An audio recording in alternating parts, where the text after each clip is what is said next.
Chapter 11. The Debate.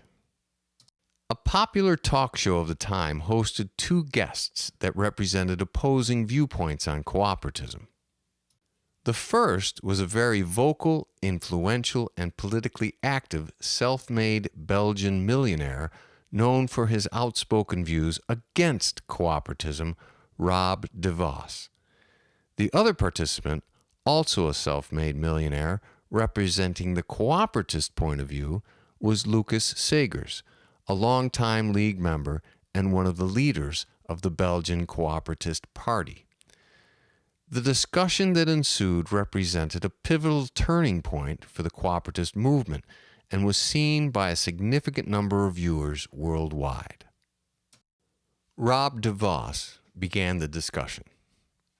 De Vos: one of the major contentions I have with this system of yours is your belief that individuals will simply volunteer their time and, in many cases, their lives in order to satisfy society's professional needs, such as healthcare, engineering, justice, and law enforcement.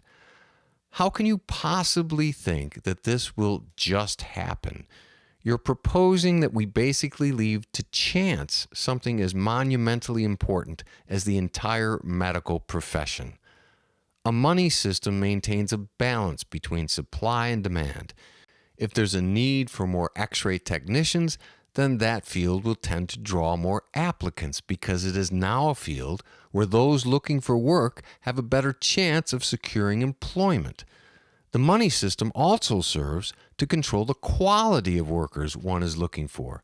As the pay rate rises, an employer will draw and be able to choose from more skilled applicants. But in your system, all of this disappears. It would rely on whoever volunteers for or happens to have an interest in a particular area or profession. Yes, I understand that supposedly most everyone's day-to-day living needs would be taken care of by this mandatory workforce of yours, but this workforce would not be taking care of the many more higher-level professions. Basically, what you're proposing is eliminating the idea of professions altogether in favor of this hopeful idea that qualified people will just volunteer to do these things for free. What if no one volunteers? What if no one chooses to go into these fields? Or what if those volunteering are simply hobbyists or are completely incompetent? Frankly, the entire idea seems preposterous to me. How can you possibly fill important fields with capable individuals without offering some incentive, and by that I mean some sort of monetary incentive, for them to enter these professions and devote a great many years of training to master the skills necessary to successfully perform these duties? And how can you somehow actually believe that the same unilateral balance will be obtained through supply and demand that has been achieved under a monetary system? This just seems naive at best. Segers: well, there are several issues there to address. De Vos: I should say so. Segers: well, thank you for bringing up these points, because these are some of the main roadblocks for people when attempting to understand how a cooperativist system will work. We pay billions to the medical profession each year. The cost for these services is well beyond what would seem reasonable to the average citizen. That's why very few are able to afford it without insurance. It's a cumbersome bureaucracy laden with profits driving up the costs. We need a simpler, more direct system. De Vos: simpler and more direct, and you're saying that cooperatism would be able to achieve this. Well, I agree that your proposal would be simpler, just not at all practical.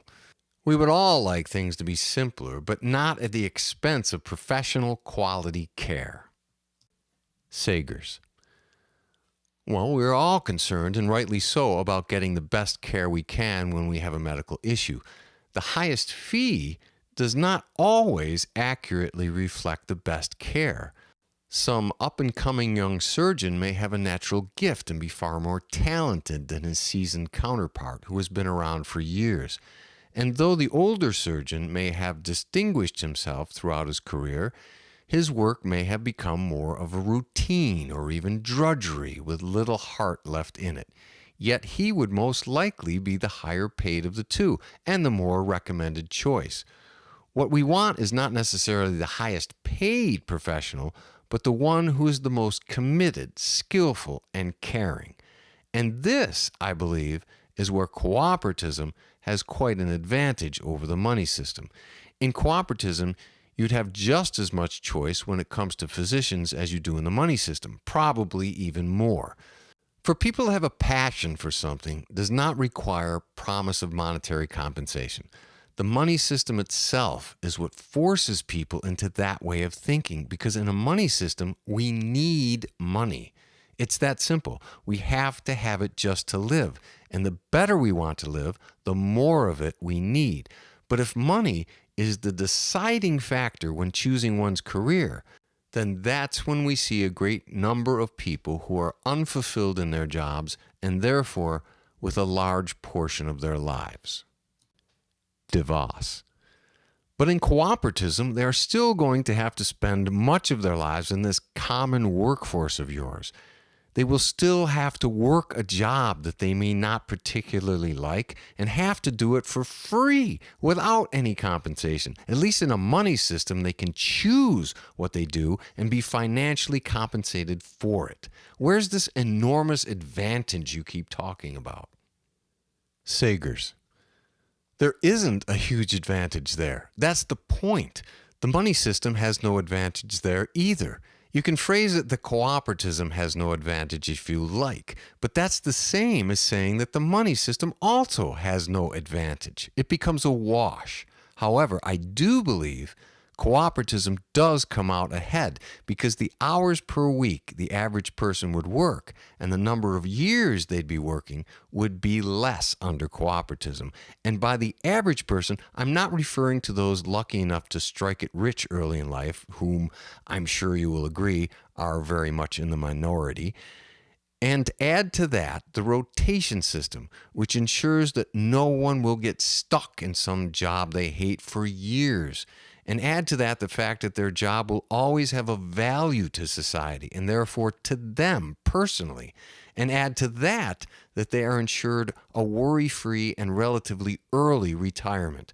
And while they are in the workforce, as well as after they retire, there will never be any financial roadblocks to hinder them from doing anything they like, such as vacationing and travel, enjoying the arts or sports, or any other pastime they might enjoy. They can fully enjoy life without financial worries. How many people can boast of that in a money system? I would suggest a very small percentage. So for me, there is a huge advantage with cooperatism, even though in both cases, one has to devote a certain amount of time to working, which means earning a living in a money system or participating in a mutually beneficial workforce in cooperatism. But for the sake of argument, let's just say all these advantages I just mentioned don't apply, that it's just a wash. Let's say that the relative time spent working in either system is similar and that there is no particular advantage either way. If you then compare the well-being of society in both systems, cooperatism comes out ahead again. The money system carries with it so much undesirable baggage, pollution, crime, greed, corruption, poverty, homelessness, an unfair class system, etc. You can go on and on. But cooperatism eliminates all or most of that. So, if having to work in either system is a wash, then considering the huge advantages cooperatism offers society, why wouldn't you be in favor of it? DeVos. Choice. Freedom of choice. Capitalism and the free enterprise system gives me the freedom to choose where I go with my life. Sagers. But you are not free to do anything without the money to do it. We are not free in a money system. It is more illusion than actual fact. Not having money or enough of it severely limits freedom. And let's face it, the common perception is that you can never have enough money. What can you do in a money system for free? Eat? No. Food must be purchased. Take a walk? Not without purchasing shoes and the clothes on your back. Drink a glass of water? Water isn't free. Breathe? Okay, sure. That's probably one of the few things, at least for now. However, under cooperatism, all of these things are free, and so is everything else. Granted, if you're wealthy in a money system, then money greatly enhances your freedom. But even then, there may be huge costs you pay in terms of your life to reach that state. Many of us who are now wealthy would insist that we put in the time, made our sacrifices, worked hard, pressed through hardships and trying times in our businesses and lives when things weren't going so well, in order to reach our present wealthy circumstances. It wasn't for free. The point is, freedom is conditional in a money system, whereas it is not under cooperatism. It's a unilaterally given state. DeVos. But how would people have more choice, as you claim? In your example, you'd be eliminating a great deal of the medical personnel, but the number of patients remains the same. Wouldn't there now be far more patients to be handled by far fewer doctors? And wouldn't this greatly affect the quality of care and our choices as well? You are not fully taking into account all of the ramifications of the remedies you propose. Sagers. A great many health issues can be traced back to stress and environmental issues. Both of these root causes will dramatically reduce in a cooperativist environment. The food we eat will be more natural and organic. The water we drink will be purer. The reason they are not now is because corporate conglomerates find it far more cost-effective in the long run to implement procedures that pollute and poison the environment, depleting resources, ecosystems, and our health. Again, this would all be eliminated in a cooperativist society. Medicine in a cooperative society will, I imagine, be far more holistic in its approach. It would be more of a science and an art than a bureaucracy. There won't be hugely powerful drug companies actively soliciting doctors with kickbacks and perks to prescribe their products, while at the same time running multi-million-dollar advertising campaigns to convince people that they might have or be susceptible to a medical condition and need more drugs to live happier, healthier lives.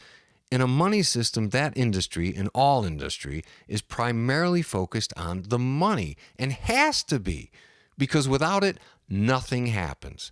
The medical profession is forced to focus on the profit and money, instead of on creating and preserving health and well-being in society. So yes, I think there will be fewer patients in a cooperativist environment, because living life will be healthier. The physical environment will be cleaner and more in tune with our physical nature. There won't be the profit incentive anymore to pollute. Financially related concerns account for a great deal of the stress in people's lives, and that will disappear in cooperatism. So, for these reasons, I contend that the number of patients will decrease, which will, at the very least, balance with the numbers of practitioners. But I will go beyond that and say that illness will drop to the point where there will be more people studying the various aspects of the medical professions than will be needed for the number of patients at any given time, creating a situation where each medical case will receive far more attention than it needs, and therefore will offer greater choice as to the available practitioners. Even in our current system, no one is really guaranteed the best care, even if you can afford it. You can only take your chances on acquiring the services of the highest paid practitioners.